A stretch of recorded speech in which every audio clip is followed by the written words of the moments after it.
ചേക്കിഴാർ സ്വാമിയുടെ പെരിയ പുരാണത്തിലെ അടുത്ത ഒരു ശിവഭക്തൻ്റെ കഥയിലേക്കാണ് നാം കടക്കുന്നത്. ഈ ശിവഭക്തൻ്റെ ശിവപൂജ ഒരു പ്രത്യേക തരത്തിലുള്ളതായിരുന്നു. അതായത് സാധാരണ വിധിക്ക് അപ്പുറത്ത് അസാധാരണ വിധി എന്ന് പറയാവുന്ന തരത്തിലുള്ള ഒരു പൂജയാണ്, ശിവപൂജയാണ് ഇദ്ദേഹം നടത്തിക്കൊണ്ടിരുന്നത്. ആഹാരത്തിന് മുമ്പ് ശിവക്ഷേത്രത്തിൽ ചെന്ന് ആ പൂജ ദിവസവും നിർവഹിച്ചു കൊണ്ടിരുന്നു. അങ്ങനെയുള്ള ആ ശിവഭക്തൻ്റെ കഥയിലേക്ക് നാം കിടക്കുന്നു. കാഞ്ചീപുരത്തിന് അടുത്ത് ശംഖപുരം എന്ന് പറഞ്ഞൊരു സ്ഥലമുണ്ട്. ആ ശംഖപുരത്താണ് നമ്മുടെ ശിവഭക്തനായ ശാക്യനാഥൻ ജീവിച്ചിരുന്നത്. ശാക്യനാഥൻ്റെ പേര് ഇതായിരുന്നില്ല. ഈ പ്രദേശം, ശംഖപുരം എന്ന പ്രദേശം, ബുദ്ധമതാനുയായികൾ ധാരാളം തിങ്ങിപ്പാർക്കുന്ന സ്ഥലമാണ്. അവിടെയാണ് ശാക്യനാഥൻ ജനിച്ചു വളർന്നത്. ഇദ്ദേഹം ചെറുപ്പത്തിലെ തന്നെ ബുദ്ധ പണ്ഡിതന്മാരുമായി ബന്ധപ്പെടുകയും അങ്ങനെ ബുദ്ധ ദർശനത്തെക്കുറിച്ച് കൂടുതൽ പഠിക്കുകയും ചെയ്തു. അതിലാകൃഷ്ടനായി ഇദ്ദേഹം ബുദ്ധ സന്യാസിയായി മാറി. അങ്ങനെയാണ് ഈ ബുദ്ധ സന്യാസിക്ക് ശാക്യനാഥൻ എന്ന പേര് കിട്ടുന്നത്. ഇദ്ദേഹം കുറേ കഴിഞ്ഞപ്പോൾ ബുദ്ധ ദർശനത്തിൻ്റെ അകത്തളങ്ങളിലേക്ക് പ്രവേശിക്കുന്ന തരത്തിൽ പാണ്ഡിത്യം നേടി. ആ സമയം അദ്ദേഹത്തിന് ശിവബോധം ജനിക്കുകയും ശൈവ ദർശനം എന്താണെന്ന് മനസ്സിലാക്കാൻ ശ്രമിക്കുകയും ചെയ്തു. ജ്ഞാനിയായ ശാക്യനാഥൻ ശൈവ ദർശനത്തിൽ വളരെയേറെ ആകൃഷ്ടനാവുകയും ശൈവ ദർശനത്തിൽ മഹാപണ്ഡിതനായി തീരുകയും ചെയ്തു.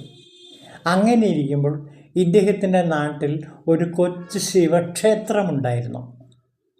അദ്ദേഹം അതിലേ പോകുമ്പോൾ ഈ ശിവക്ഷേത്രത്തിലേക്ക് നോക്കുകയും അവിടുത്തെ ശിവലിംഗത്തെ തൊഴുകയും ചെയ്തു.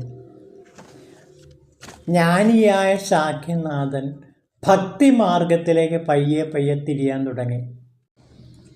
താൻ ദർശിക്കുന്ന ശിവലിംഗത്തിന് എന്ത് പൂജയാണ് ചെയ്യേണ്ടത് എന്ന് അദ്ദേഹം ആലോചിച്ചു. അപ്പോൾ ശിവഭഗവാൻ എന്തും സ്വീകരിക്കുന്ന മഹാഭഗവാനാണ് എന്നും അദ്ദേഹത്തിന് സ്വീകരിക്കേണ്ടത് എന്താണെന്ന് അദ്ദേഹം തന്നെ തീരുമാനിക്കട്ടെ എന്നും കരുതി താഴേക്ക് നോക്കിയപ്പോൾ അവിടെ ചെറിയ ചെറിയ കല്ലുകൾ കിടക്കുന്നത് കണ്ടു.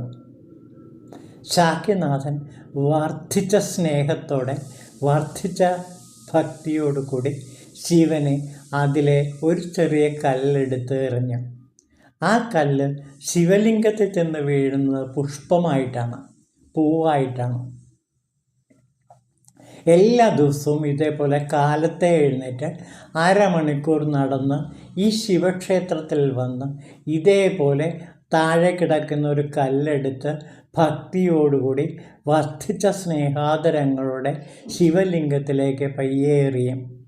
അങ്ങനെ ആ കല്ല് അവിടെ പുഷ്പമായി വീഴും. ഇത് പതിവായി അദ്ദേഹം ചെയ്തുകൊണ്ടിരുന്നു. അങ്ങനെ ഇരിക്കെ ഒരു ദിവസം അതിഭയങ്കരമായ മഴ വന്നു. മഴയിൽ കുതിർന്ന് നാട് മുഴുവൻ വെള്ളത്തിലായി. ആ സമയത്തിന് അദ്ദേഹത്തിന് ശിവക്ഷേത്രത്തിലേക്ക് വരാൻ ഒരു പഴുതുമുണ്ടായില്ല. അങ്ങനെ ഇരിക്കുമ്പോൾ കുറേ കഴിഞ്ഞപ്പോൾ രാത്രി സമയം ആകാറായപ്പോഴേക്കും മഴ കുറച്ച് വിട്ടുനിന്നു. ആ സമയം അദ്ദേഹം ശിവക്ഷേത്രത്തിലേക്ക് പോവുകയും, അതുവരെ അദ്ദേഹം ആഹാരം കഴിച്ചിരുന്നില്ല, ശിവക്ഷേത്രത്തിലേക്ക് പോവുകയും പതിവ് പോലെ ശിവക്ഷേത്രത്തിൻ്റെ മുമ്പിൽ നിന്ന് ശിവലിംഗത്തെ തൊഴുത് ആരാധിക്കുകയും ചെയ്തു. പതിവ് പോലെ പൂജ നടത്താൻ വേണ്ടി ഒരു കല്ല് തിരഞ്ഞ് താഴേക്ക് നോക്കിയപ്പോൾ വെള്ളം നിറഞ്ഞു കിടക്കുന്ന ആ സ്ഥലത്ത് കല്ലുകളൊന്നും ഉണ്ടായിരുന്നില്ല. ഇന്ന് താൻ എങ്ങനെ പൂജ ചെയ്യുമെന്നോർത്ത് അദ്ദേഹം വിഷാദഭരിതനായി.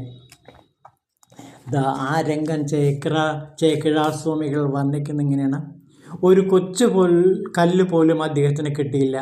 തൻ്റെ അർച്ചനയ്ക്ക് വിഘ്നം വന്നല്ലോ എന്നോർത്ത് അദ്ദേഹം ദുഃഖിതനായി കുറച്ചു നേരം നിന്നു.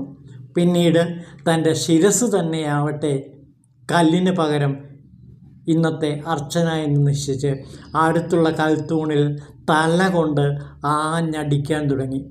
ഉടനെ അത്യധികം തേജസ്സോടെ വൃഷഭാരൂഢനും ഉമാസമേതനുമായി മഹേശ്വരൻ പ്രത്യക്ഷപ്പെട്ടു. നിന്റെ ഭക്തിയിൽ നാം സന്തുഷ്ടനായിരിക്കുന്നു എന്നല്ലി ഭഗവാൻ അവന് ഉടലോടെ മുക്തി നൽകി. ദേവന്മാരും യക്ഷഗന്ധർവ കിന്നരന്മാരും ഉരഗങ്ങളും രാക്ഷസന്മാരുമെല്ലാം നോക്കി നിൽക്കെ ഭഗവാനോടൊപ്പം ശാക്യനാഥർ അപ്രത്യക്ഷനായി. ഇതാണ് ശാക്യനാഥൻ്റെ കഥ. അപ്പോൾ ഇതിൽ നിന്ന് നാം മനസ്സിലാക്കുന്ന ചില സത്യങ്ങളുണ്ട്.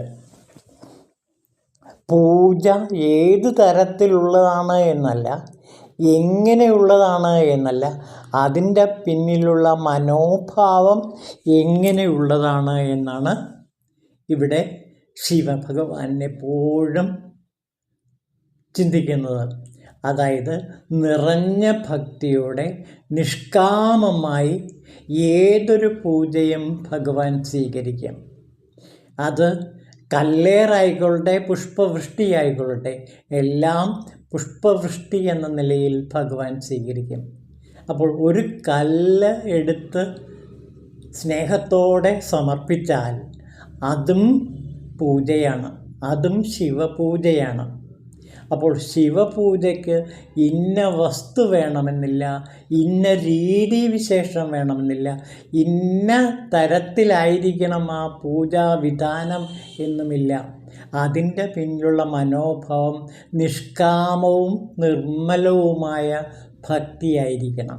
ശിവഭക്തി ഒന്നുകൊണ്ട് മാത്രം തീക്ഷ്ണമായ ശിവശക്തിഭാവന കൊണ്ട് നിറഞ്ഞ ഹൃദയത്തോടെയാണ് അത് ചെയ്യുന്നത് എങ്കിൽ തീർച്ചയായിട്ടും ശിവൻ അനുഗ്രഹിക്കുകയും അയാൾക്ക് എല്ലാവിധ സൗകര്യങ്ങളും മോക്ഷവും പ്രദാനം ചെയ്യുകയും ചെയ്യും.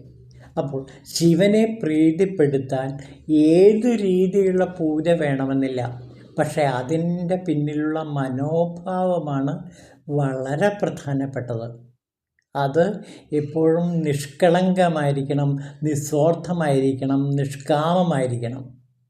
മാത്രമല്ല അത് സർവസമർപ്പണ ബോധത്തോടെയായിരിക്കണം ചെയ്യേണ്ടതും. അതിൽ സ്വാർത്ഥതയുടെയോ മറ്റേതെങ്കിലും അംശം അല്പം പോലും ഉണ്ടാകാൻ പാടില്ല.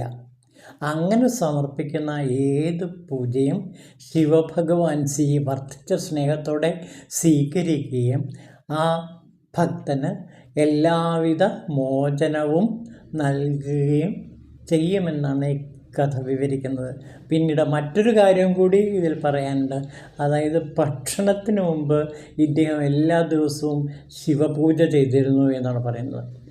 ആഹാരം കഴിക്കുന്നതിന് മുമ്പ് അദ്ദേഹം ശിവനെ പൂജിച്ചതിന് ശേഷമേ ആഹാരം കഴിക്കുമായിരുന്നുള്ളൂ. ഇത് വളരെ പ്രധാനപ്പെട്ട ഒരു കാര്യമാണ്. നാം ആഹാരത്തിന് മുമ്പ് ശിവപൂജ നടത്തണം. മനസ്സിൽ ശിവനെ വിചാരിക്കുക. ഓം നമഃശിവായ എന്ന പഞ്ചാക്ഷരി മന്ത്രം ഒരു തവണയെങ്കിലും ജപിച്ചതിന് ശേഷം വേണം ഭക്ഷണം കഴിക്കാൻ. ആ ഭക്ഷണം ആദ്യം ശിവനാണ് അർപ്പിക്കപ്പെടുന്നത്. അതാണ് ഈ മന്ത്രസാധനയിലൂടെ ഒരു സാധകൻ ചെയ്യുന്നത്. ഭക്ഷണം ആദ്യം ശിവന് സമർപ്പിച്ചതിന് ശേഷം മാത്രമാണ് ഭക്തൻ ഭക്ഷണം സ്വീകരിക്കുന്നത്. ഏതെങ്കിലും ഒരു നാമം, തിരുനാമം മനസ്സിൽ കരുതിയ കൊണ്ട് അത് ജപിച്ചതിന് ശേഷമായിരിക്കണം ഭക്ഷണം കഴിക്കേണ്ടത്. അപ്പോൾ ആ ഭക്ഷണം അമൃതായി മാറും. അതാണ് അതിൻ്റെ പ്രത്യേകത. നാം കഴിക്കുന്ന ഭക്ഷണം അത് എത്ര വിഷാംശമുള്ളതാണെങ്കിലും അതിനെ അമൃതാക്കി മാറ്റാൻ ഈ പഞ്ചാക്ഷരിക്ക്, ഒറ്റത്തവണ ജപിക്കുന്ന പഞ്ചാക്ഷരിക്ക് പോലും മഹാശക്തിയുണ്ട് എന്ന് ഇവിടെ ശാക്യനാഥൻ നമുക്ക് പറഞ്ഞു തരികയാണ്. അപ്പോൾ ഏതൊരു ഭക്ഷണമായിക്കോട്ടെ, ഇവിടെ കല്ല് എറിയുക എന്നുള്ളൊരു പ്രതീകം മാത്രമാണ്. കല്ല് എന്നുള്ളൊരു വിഷാംശം എന്ന് നമുക്ക് വേണമെങ്കിൽ അതിനെ സങ്കല്പിക്കാം, അതിൻ്റെ ഒരു പ്രതീകമാണ്. ആ വിഷത്തെ പുഷ്പമാക്കി മാറ്റാൻ, കല്ലിനെ പൂവാക്കി മാറ്റാൻ കഴിയുന്നു അയാളുടെ ശിവഭക്തി കൊണ്ട്, ശിവപൂജ കൊണ്ട്. അപ്പോൾ നാം ഇന്ന് വർത്തമാനകാലത്തിൽ കഴിക്കുന്ന ഭക്ഷണമെല്ലാം വിഷാംശം നിറഞ്ഞതാണ്. ഈ വിഷാംശത്തിൻ്റെ ശക്തിയെ ഇല്ലാതാക്കാൻ പഞ്ചാക്ഷരി മന്ത്രത്തിന് സാധിക്കും. അതുകൊണ്ട് ഒരു തവണയെങ്കിലും ഭക്ഷണം കഴിക്കുന്നതിന് മുമ്പ് ഈ ശിവം പഞ്ചാക്ഷരി ജപിച്ചതിന് ശേഷം ആഹാരം കഴിച്ചാൽ ആ ആഹാരം എത്ര വിഷം നിറഞ്ഞതാണെങ്കിലും അത് അമൃതായി മാറി അയാൾക്ക് ആയുരാരോഗ്യ സൗഖ്യങ്ങൾ നേടിക്കൊടുക്കാം. ശിവൻ പ്രീതനായി തീരുകയും ചെയ്യും. അപ്പോൾ ശിവഭക്തിയുടെ ഏറ്റവും ഉന്നതമായ തലം എന്ന് പറയുന്നത് ഈ നിഷ്കാമഭക്തിയാണ്, നിഷ്കളങ്ക ഭക്തിയാണ്, ശിവസമർപ്പണമാണ്, ആത്മസമർപ്പണമാണ്. അതാണ് ഇവിടെ പറയുന്നത്. ശരണാഗതിയോടുകൂടി ശിവന് സമ്പൂർണമായി സമർപ്പണം ചെയ്തുകൊണ്ട് ചെയ്യുന്ന ഏതൊരു പൂജയും ശിവഭക്തനായ ഏതൊരു വ്യക്തിക്കും ശിവപദം നൽകുക തന്നെ ചെയ്യുമെന്നാണ് ശാക്യനാഥൻ്റെ കഥയിലൂടെ ചേക്കിഴാസ്വാമികൾ നമുക്ക് വിവരിച്ചു തരുന്നത്. ഓം ശിവായ നമഃ.